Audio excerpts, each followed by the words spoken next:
মেঠো পথ, ট্রাক্টরে লিখে লিখে চলছি, সঙ্গে প্রখর রৌদ্র 40°C। গ্রাম্য প্রকৃতির এক অপূর্ব সৌন্দর্যের মিশ্রণ। চললাম বিষ্ণুপুর সন্ন্যাসীতলা। আজকে প্রোগ্রাম আছে ধুলোট, তার বাবার কাছে একটু আশীর্বাদ নিতে যাচ্ছি।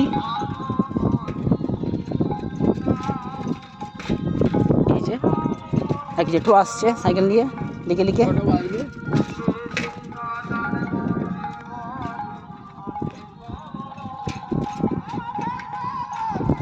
এই যে আরেকজন আসছে হেঁটে হেঁটে, আর আমি চলেছি সাইকেল নিয়ে।